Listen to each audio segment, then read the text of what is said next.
Well, hello and welcome to Up North Live Unscripted. We're going to go ahead and bring in Chief Meteorologist Joe Charlevoix. Joe, we're taking a look, well, we are probably going to take a look at some weather later, but I'm just a little distracted because we've been keeping track of this Detroit Tigers game pretty much all evening. We've been trying to see they're taking the tarp off, they're putting it back on, so we're kind of still keeping track of that and seeing if it's going to start anytime soon. Yeah, they're going to get the game in tonight. That's the good news against the Mariners. But yeah, it was supposed to start a little after 4 o'clock. We're closing in on 6:30 now. But looking at the radar, and we'll show you this a little later, Allie, it's the front that we had go through our area yesterday. So the back edge of the rain, though, is just now working through Detroit. So I believe around a 7 o'clock start time. So they'll get the game in tonight there in Detroit, just a little bit delayed. Back home, though, we've had some sunshine today. It was nice. It was beautiful blue skies out there. It was really nice. It was, and we're in store for a cool night tonight. I don't think we're going to get a lot of widespread frost, but we do have a frost advisory for several counties. We'll look at that coming up a little later. All right, well, thank you, Joe, for that preview. Now, in our top story tonight, a wildfire burning near Houghton Lake is now nearly contained after torching more than 100 acres of forest and marshland in Roscommon County. Fire officials have been managing the response to the wildfire, which has yet to be 100% contained. Tony Lundy brings us that update. The DNR says a half-inch of rain helped slow the wildfire's progress, but it's still going to take several days to fully extinguish hotspots deep in the ground. So we're at 95% containment. It's 101 acres. It's in the box. It's not going anywhere. We got a half-inch of rain last night. We're just strictly there now. We'll be there putting out hotspots for several days. There'll be a lot there. So, they're just working on that. So, but the forward progression has stopped. There's no worries about it getting out. High winds and dry vegetation made this fire tough to contain. Now, crews are working in marshy terrain where the flames can burn below the surface. So with the drought, 300 is bad, 300 drought code. So we're in the 500 to 600 range. So that makes it really dry, deep down in the ground. So what this fire is going to do, it's burning deep in the ground. So it just takes more to mop it up, to put hotspots out. Right now, about 20 to 25 DNR personnel are assigned to the fire. Local crews from the Roscommon Township Fire Department are also helping haul water and monitor flare-ups. And that was Tony Lundy reporting. Now, for the cause, that's still under investigation. Vassar says they'll need several days of steady rain to truly reduce that fire risk. Now, you may remember yesterday we told you about how the Osceola County community will be honoring one of its hometown heroes. He was the first American soldier to die on German-held soil during World War I. Tomorrow, the Michigan National Guard and residents will pay tribute to Private Joseph William Guyton. He was a member of the 126th Infantry. The remembrance begins at 10 a.m. at Guyton Park. That's named in honor of him. The group will then visit the public library's historical display in his honor. The event concludes at Forest Hill Cemetery, where Guyton was laid to rest more than a century ago. And to tell us a little bit more about Private Guyton, we're going to go ahead and bring in now, I believe she'll be popping up here in just a minute. Oh, okay, hello. This is, and I'm sorry, I don't have your name in my script here. Why don't you go ahead and introduce yourself? Hey, good evening, and good evening to your viewers. So my name is Robbie Wog. I'm the Assistant to the Adjutant General, Army for the Department of Military and Veteran Affairs here in Michigan. Well, thank you so much for joining us here tonight. But before we kind of dive into this event that's happening tomorrow, can you tell me a little bit more about Private Guyton? Yeah, I certainly can. So Private Guyton was a soldier, and you mentioned the unit, the 126th Infantry Regiment. That is a unit that is all over Western Michigan. If you see a Red Arrow Highway, Red Arrow Park, it's named after that division, was the 32nd Division, and the regiment, the 126th Regiment, was part of that. And Private Guyton was a soldier drafted, who, by the way, didn't have to go. He was the sole parent for his daughter, chose to serve, chose to honor his draft, went over, was the first U.S. service member killed on German soil in May of 1918, about 6 months before the armistice. And how do we know that he was the first American soldier killed on German soil? So Private Guyton was recognized, one, by his unit members, and this was that initial offensive that took the United States Army from the defensive into the offense into Germany. And Joseph Guyton was actually recognized by General Pershing, Blackjack Pershing, as he went by, who was in command of all U.S. forces in the American Expeditionary Force in the theater, and later subsequently recognized when his remains came back in 1921 by President Warren Harding. And obviously, Private Guyton's service is extremely important to the Osceola County community. They even have a park named after him, right? That's right, yeah. And I'm glad you said that. You know, his service is important to the county, to Everett, to the town, and to all of us and all the members in the Department of Military and Veterans Affairs, the Michigan Army National Guard. He's one of our heroes. And as we talk about how to connect, you know, contemporary service and bringing folks in our ranks, we want to talk about the past and the heroes and those folks who came before us from every conflict, and by the way, peace and war.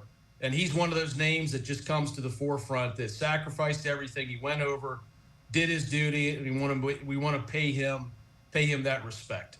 Mm-hmm. So tell me a little bit about the ceremony tomorrow. What can we expect is going to happen? Yeah, so it's going to be with the community, you know, a nice local ceremony. So we're going to start. There's a historical marker. We're going to start there that talks about Private Guyton, his service. That'll take us into the Everett, to the public library. There's a museum set up there. The folks have done an excellent job of really honoring his memory and displaying those things that were part of his service, his legacy of service. Then we're going to go to his actual graveside and speak a little bit about his service, the community, as you know, the role of the National Guard and the great things that it's done to, again, tie us to the contemporary, to modern times. And then we'll just close with, you know, we'll have a nice meal and work with some of the local folks. Veterans of Foreign Wars will be a big part of this, and all the Everett local officials there, from the mayor, superintendent of the schools, et cetera, just to take a day and a little bit of time to honor this great American. Is there a reason why it's this certain time of year that we're honoring Private Guyton? That's a great question, and I would just tell you it's the biggest reason, honestly, is because it's good weather. We talked about this. When is the best time? And you know, maybe it's May when he was killed in action. But as you know, Michigan weather and schedules being what they are, we wanted to take advantage of the time we have here in October to go up there and spend some time and recognize him. That is a really great point, especially, you know, considering as we get a little bit further, maybe into November with Veterans Day, we might have some snow on the ground around here. That's right. Well, there will be a bunch of high school students there tomorrow. What should they take away from this ceremony and Private Guyton's sacrifice for his community and for ultimately his country? Well, I think the first thing is just think about that sacrifice and recognize that here was a person that didn't have to go but chose to go, that thought about something bigger than himself, part of an organization bigger than any individual, and maybe they can think about that in terms of service. You know, and this may be a little self-serving. I want people in our organization to think about the organization, that want to live in their community in Michigan and serve in their community in Michigan, much like Joseph Guyton raised his hand as a local member of our state, and he went forward and did something that he didn't have to do. And that sacrifice and that commitment is what I hope that they take away and think about and internalize and talk about with their families. Well, you know, there's a lot of Private Guytons across the country in all different communities. I think it's so special that the Osceola County community is coming together to honor and respect his history. Is there anything else that you want to highlight that's going to be happening tomorrow in his honor? I would just say that, you know, we'll have some other service members out there of the Michigan Army National Guard and Department of Military and Veterans Affairs as we talk about, you know, our service and our work in the communities. Things we've done recently to include some of the response efforts up north during the ice storm in April, and remembering all of our service members who are deployed now locally, internationally, and the work they've done, and they're part of our communities, and that's what I hope people take away from it. These are our neighbors who are out there doing these things every day. Well, I believe those are all my questions for you. Anything you feel like we didn't touch on, though, about Private Guyton's history? I just appreciate the fact that you're taking time to honor him, remember him, and put his name out. And for all those who he served with before and after, we appreciate you taking time to do this. Well, and thank you for joining us on Unscripted tonight and giving us a little bit more about the background of his history. All right, we're going to go ahead and move along now because today Michigan State Police conducted an all-day joint search and rescue training exercise at Sleeping Bear Dunes National Lakeshore. Up North Live's Mary Jane Glenn explains what trainings were done and how this will impact the future of emergency responses. It's easy to rely on people that you see all the time, but typically when circumstances get super difficult and layered, we often have to rely on people that we don't normally work with. In an emergency, you may not always be able to control the environment, but according to the Michigan State Police, you can work on how you respond. A key factor of this training is collaboration and knowing what resources are available, whether in the air or on the ground. Believe it or not, us being in a rural area, the DNR a lot of times in these circumstances will be the first one on scene. Their first call will typically be to the Michigan State Police. We arrive on scene and realize that sometimes we need additional support that is not as readily available from the resources that are provided from our special operations. Support that sometimes comes from the Coast Guard Air Station Traverse City. My goals for the training today are to learn how the other agencies work and to create a collaborative work relationship with them, so if we do get called out on the same scenario or the same case in real life, we'll know what to do. Today's training consisted of 3 different emergency scenarios. The first scenario is an ORV crash with multiple injured people. From there, our combined units will assess the situation, triage injured people, and ultimately make a determination that the Coast Guard has to be utilized to hoist the injured party out of there. The second, A missing person that's in cognitive decline. Our objective is to search and find that person. However, we throw a kink in the story, meaning that typically we rely on our canine assets to go out and support us. Well, canines aren't available, so again, we're using our Coast Guard partners to help locate the missing person. and the third. A circumstance of a homicide where responders arrive on scene and discover somebody that's been murdered. The suspect is now at large, and our emergency support team will go out and search and locate for that person utilizing our canines. In Leelanau County, Mary Jane Glenn, Up North Live News. And you saw some of those agencies there already, but just for a full list of who was there, it was Michigan State Police, U.S. Coast Guard Air Station Traverse City, Gaylord Regional Communications Center, and the DNR. Well, moving along now, a nonprofit in Grand Traverse County is hosting a community open house this Saturday. The Grand Traverse Men's Shed provides a space for senior men in the area to meet together and work. During the event, attendees explore the workshop, meet members, and shop at a craft and tool sale. Now, this is an opportunity for people to get an inside look at the shed and maybe even become a member. Even if they don't have any woodworking talent or knowledge or whatever the case may be, they can still learn here. And there's no pressure. So if they don't want to work, they don't want to come in the workshop, that's fine. We have guys that sit around that table all morning and just talk. And that talk is important. Members work on various projects throughout the year that benefit the community. The Men's Shed meets every Tuesday and Thursday. The community open house is from 10 a.m. to 4 p.m. on Saturday. And now for our question of the day, do you think the Tigers will win this series against the Mariners? You can go ahead and scan that QR code on your screen to vote. And we're going to be going over those results a little bit later with Sports Director Harrison Beebe. And for those of you joining us online, as we head into our first commercial break, that QR code will be coming back. You're watching Up North Live Unscripted. I'm Jada Johnson from Big Boys TV, and the Fish and Game Report is sponsored by Johnson's Propane.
Welcome back to Up North Live Unscripted. Well, tonight we've talked a lot about the weather down in Detroit because of that delayed Tigers game as they see some of the rain that we saw here last night.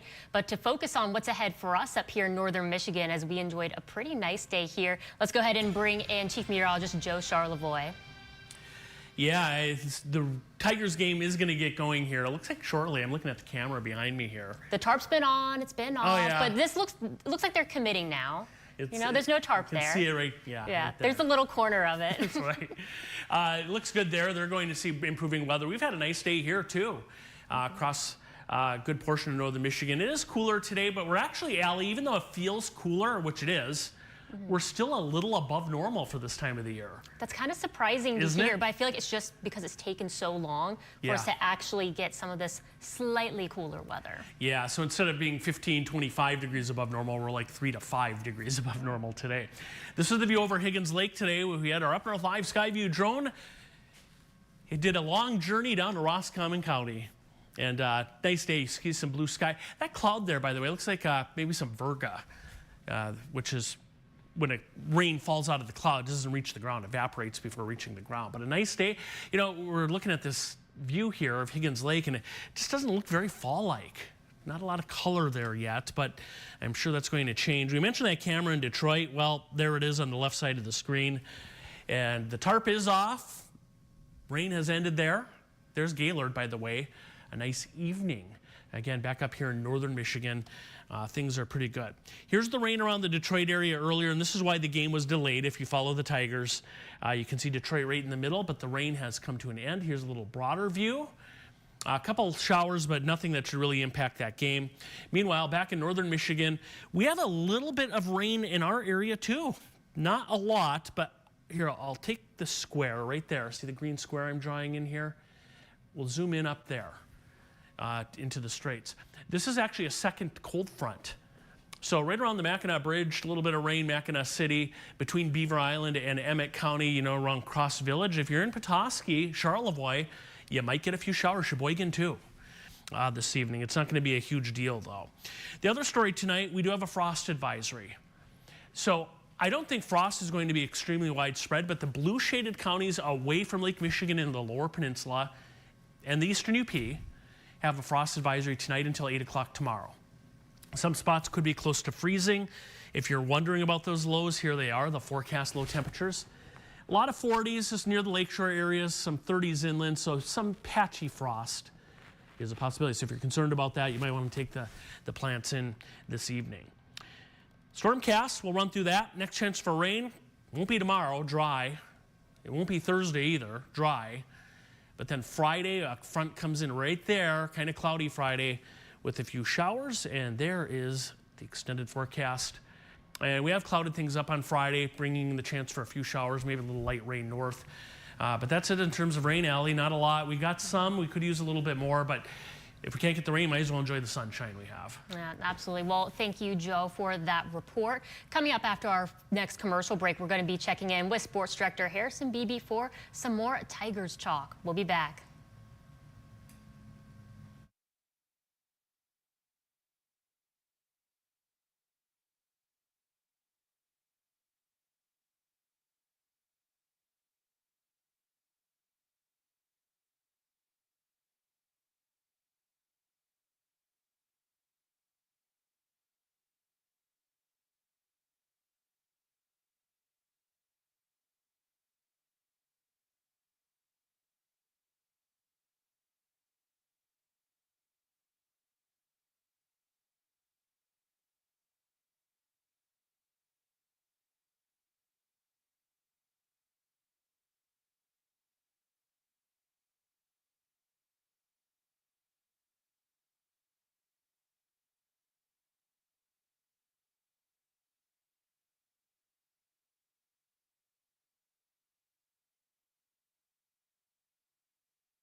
Welcome back to Up North Live Unscripted. Let's go ahead and bring in Sports Director Harrison Beebe.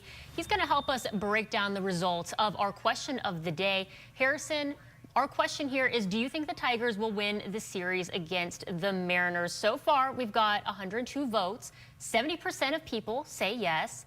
30% say no. And Harrison, I feel like a few days ago when we first kind of talked about this series, originally we were saying this might be an uphill battle and kind of leaning towards the 30% with that no.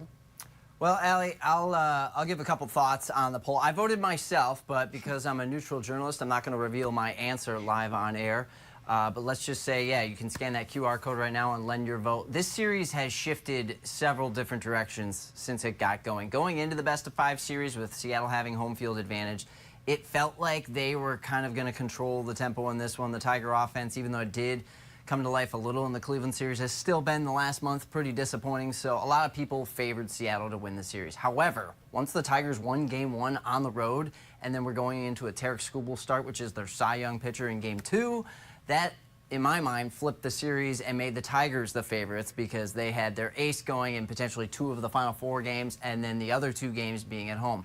However, Seattle did win that second game of the series against Skubal, so now we have a best-of-3, basically, but the next 2 are in Detroit. So there's a lot up for grabs here, a lot of potential, a lot of momentum shifts, and the weather, of course, has thrown everybody off. This game was supposed to start at 4 o'clock today. It's actually going to get started in a few minutes from Comerica Park. So I still think there's a lot of different scenarios this series could go. But, yeah, I can understand why 70% are voting yes, because it is a pro-Detroit Tigers audience here with our Up North Live viewers. And Harrison, we've had a lot of Detroit Tigers talk tonight, but you are also heading to a pretty big volleyball matchup tonight. Yeah, I'm excited to see the rematch between Central and West. TC Central and TC West went to their game a month ago, and Central's dominated the Big North Conference, Alley, and West the past few seasons, but this game went the full 5th set, and it was only a 2-point victory for Central in that 5th set. So these two know each other very well, and it was a very competitive match the first time. Excited to see what happens in the rematch. It'll be in West's home gym, but unfortunately for both of them, they are both chasing Cadillac for the Big North Conference Championship in the standings. So the loser tonight falls way back of that opportunity. The winner tonight still has to make up a lot of ground if they want to win a conference title by the end of it. But either way, we know no matter what, just like in football and any other sport, if Central and West are meeting up, the other one really wants to beat the one across from them. All right, well, thank you, Harrison. And Harrison, we'll have those highlights of that game for you tonight at 11. We're going to go ahead and head into our last commercial break here, and your final opportunity to vote on our question of the day. For those of you joining us online, that will be popping up in just a moment.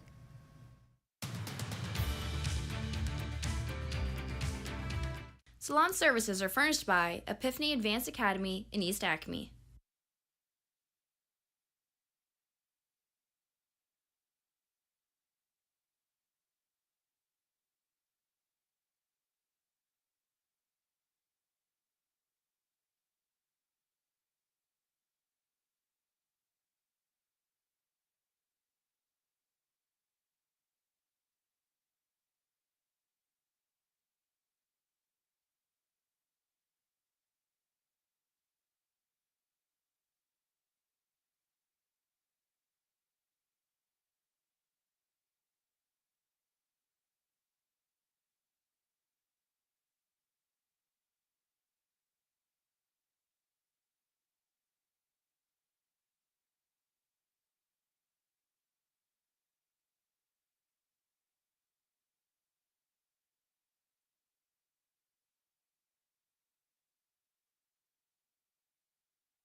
Welcome back to Up North Live Unscripted. Let's take a look at the results of our question of the day.